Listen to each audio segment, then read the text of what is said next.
In the vast and intricate tapestry of human history, few creations have held such profound and honestly terrifying power as the atomic bomb. This is not a force of nature, but a creation of our own ingenuity, a testament to our species' capacity for both brilliant discovery and devastating destruction. Today, we embark on a journey, a kind of cinematic exploration into the heart of the world's most exclusive and formidable club, the nuclear-capable nations. We will traverse the globe, from the sprawling arsenals of global superpowers to the closely guarded secrets of more reclusive states, all to understand the raw power held in their hands. This journey will take us through the top 10 countries that possess these ultimate weapons. We will delve into the history of their development, the scale of their current arsenals, and the unique, often complex policies that govern their potential use. Each nation's story is a chapter in the larger narrative of global power, a delicate and often precarious balance of deterrence, diplomacy, and survival. We will examine not just the what and how many, but the why, the strategic thinking that has led these nations to believe that their security, their very existence, depends on harnessing the power of the atom. Our exploration will be one of sober reflection and deep analysis. The subject of nuclear weapons is one that honestly commands our utmost seriousness and respect. It is a story of immense scientific achievement, of geopolitical maneuvering, and of the constant, quiet hum of a threat that has shaped our world for nearly a century. Join me as we peer behind the curtain of national security to witness the immense forces that define our modern age and understand the true cost of deterrence. Our story begins here in the United States, the progenitor of the atomic age. It was in the crucible of the Second World War that humanity first unlocked this awesome power, a desperate race against a shadowy threat that culminated in the deserts of New Mexico. The Manhattan Project was a monumental undertaking, a gathering of the world's finest minds, driven by fear and ambition. The result was a weapon of unprecedented force, one that brought a swift, brutal end to the war, and forever altered the landscape of international relations, casting a long shadow that extends to this very day. The American arsenal, the largest and most technologically advanced on the planet, is the cornerstone of its national defense and global influence. It is a complex ecosystem of intercontinental ballistic missiles sleeping in hardened silos, of nuclear-powered submarines patrolling the silent depths of the ocean, and a fleet of strategic bombers ever ready in the skies. This triad of delivery systems ensures a constant state of readiness, a doctrine known as strategic deterrence. The philosophy is simple yet profound: to possess a power so overwhelming that its use by any adversary becomes unthinkable, ensuring a fragile yet persistent peace through the promise of mutually assured destruction. Across the globe, we find Russia, the inheritor of the vast nuclear estate of the Soviet Union. When the Iron Curtain fell, Russia found itself the custodian of the world's second-largest nuclear arsenal, a formidable collection of warheads and delivery systems forged during the intense rivalry of the Cold War. This inheritance was both a great power and a great burden, representing a direct continuation of the strategic parity that once divided the world into two opposing camps. For Russia, these weapons are not merely relics of a bygone era. They are a fundamental pillar of its modern national identity and military strategy. In recent years, Russia has embarked on a significant and ambitious program to modernize this inherited arsenal. Aging Soviet-era systems are being replaced with new, more sophisticated technologies, including hypersonic glide vehicles and nuclear-powered cruise missiles, designed to overcome any conceivable defense. This modernization is a clear signal of the strategic importance Moscow places on its nuclear forces. In Russian military doctrine, these weapons play a central role, serving as the ultimate guarantor of sovereignty against conventional military superiority, a shield behind which it projects its power and influence on the world stage. We now turn our gaze to the east, to the People's Republic of China, a nation whose economic and military rise is honestly reshaping the 21st century. China's nuclear journey began later than the two superpowers, but it has proceeded with deliberate and calculated patience. For decades, its arsenal was maintained at a relatively small size, guided by a doctrine of minimum deterrence.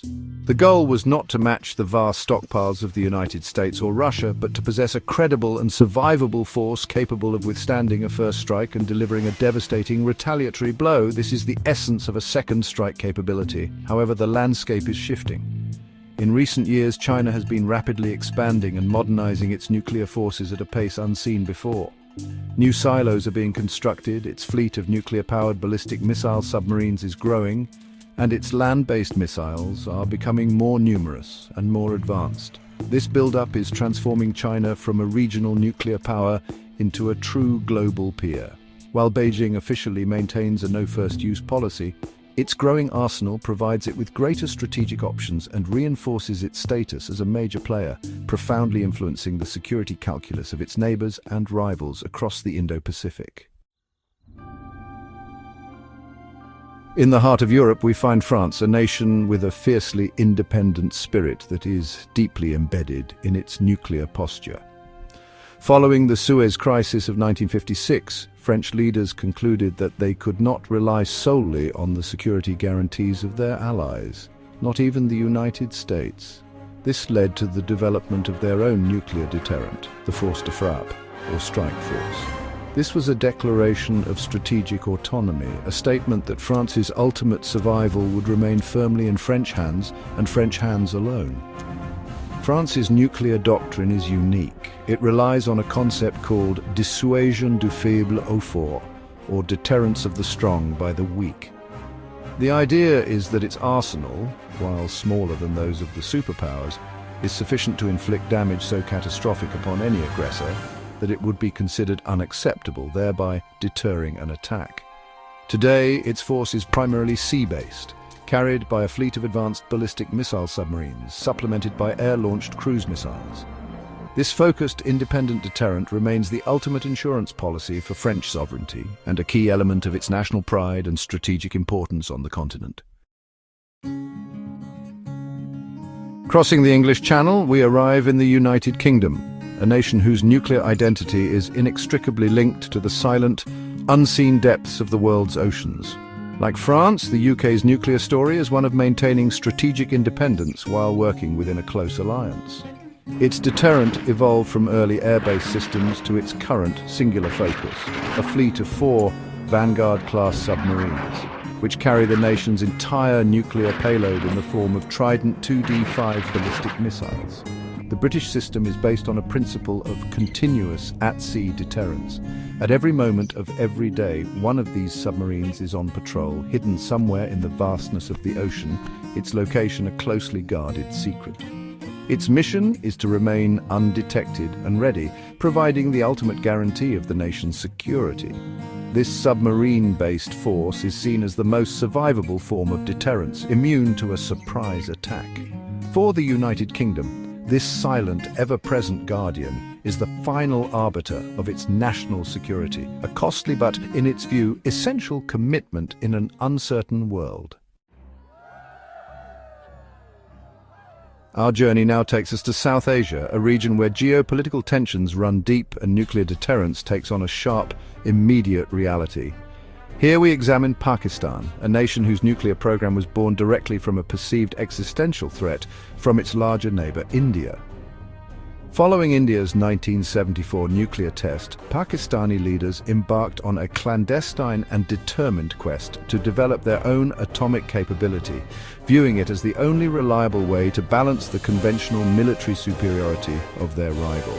Pakistan's nuclear posture is defined by a policy of minimum credible deterrence.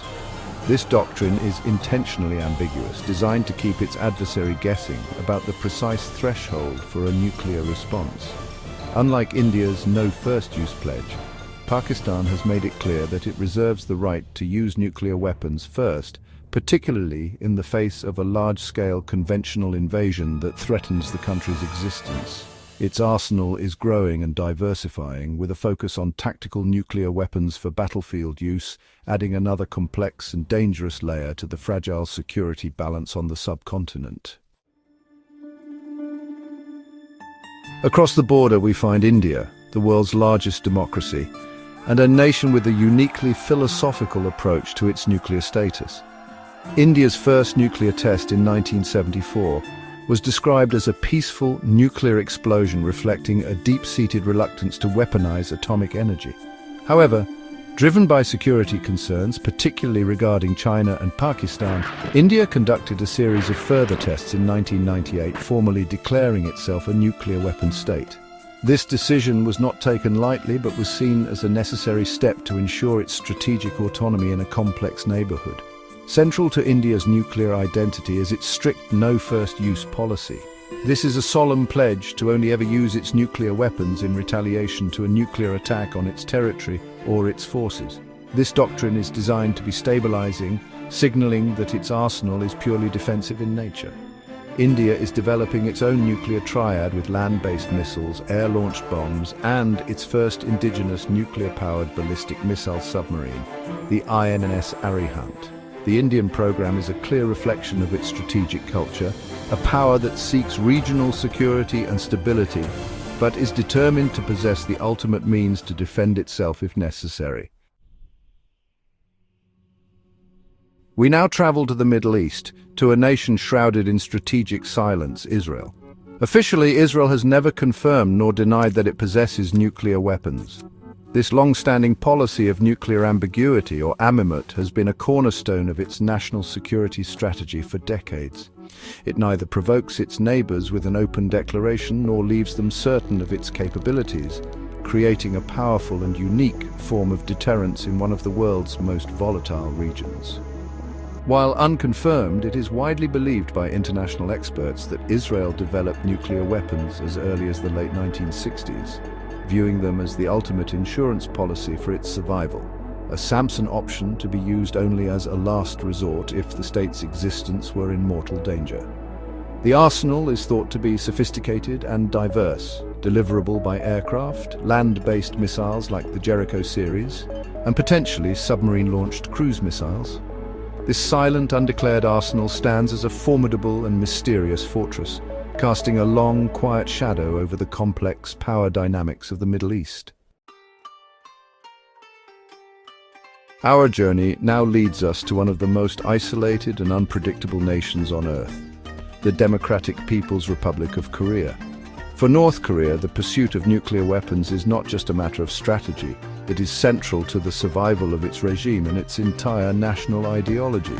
Decades of isolation, sanctions, and perceived threats from the United States and its allies have fueled a single-minded and relentless drive to develop a credible nuclear deterrent, no matter the international condemnation or economic cost. Through a series of underground nuclear tests and increasingly sophisticated ballistic missile launches, North Korea has demonstrated its growing capabilities, shocking the world with its progress. The nuclear program is the regime's ultimate bargaining chip in international diplomacy and its ultimate shield against what it views as the constant threat of foreign intervention. For the leadership in Pyongyang, these weapons are not merely for deterrence. They are a source of immense national pride and the non-negotiable guarantor of their sovereignty, making the Korean Peninsula one of the most dangerous nuclear flashpoints on the planet. For our final chapter, we explore a story unlike any other in the atomic age. We travel to the southern tip of Africa, to a nation that not only built the bomb but then made the extraordinary decision to give it up. During the height of the apartheid-era South Africa, feeling increasingly isolated and fearing threats from surrounding states, secretly developed a small arsenal of 6 gun-type nuclear devices. It was a program born of paranoia and a desire for the ultimate self-preservation, making it the only country on the African continent to have possessed such weapons. But then the world changed, and so did South Africa. As the apartheid regime began to crumble and a new democratic future dawned, President F.W. de Klerk made a historic choice. In 1989, he ordered the complete dismantlement of the nuclear arsenal. By 1991, all the weapons had been destroyed and the program was fully disclosed to international inspectors. South Africa joined the Non-Proliferation Treaty as a non-nuclear state, choosing a path of reconciliation and transparency over atomic power. Its journey stands as a unique and powerful testament that the path to nuclear armament is not irreversible, a beacon of hope in the often dark landscape of nuclear politics. We have journeyed across the globe, witnessing the immense power held by a small number of nations. From the established arsenals of superpowers to the defiant postures of newer members, the nuclear club remains the most exclusive and consequential on Earth. The existence of these weapons has fundamentally shaped our world, creating a delicate, terrifying balance of power that has, for over 70 years, prevented large-scale conflict between major powers. This long peace has been maintained not by trust, but by the shared understanding of the catastrophic consequences of failure. It is a peace that rests upon a razor's edge, a peace maintained by a shadow. The story of the atom is a story about humanity itself. It forces us to confront the profound responsibilities that come with such godlike power. The decision to build, to maintain, and potentially to use these weapons carries a weight that is almost impossible to comprehend. As we have seen with South Africa, the path of proliferation is not a one-way street, but the vast majority of these arsenals remain a permanent feature of our geopolitical landscape. This reality demands constant vigilance, diplomacy, and a deep reflection on the kind of world we wish to inhabit. The conversation does not end here. The future of nuclear arms control, of non-proliferation, and of global security depends on an informed and engaged global citizenry. What are your thoughts on this delicate balance of power? Do the benefits of deterrence outweigh the inherent risks? I encourage you to share your perspectives and continue this vital discussion in the comments below, for it is only through understanding and dialogue that we can hope to navigate the complex challenges of the atomic age.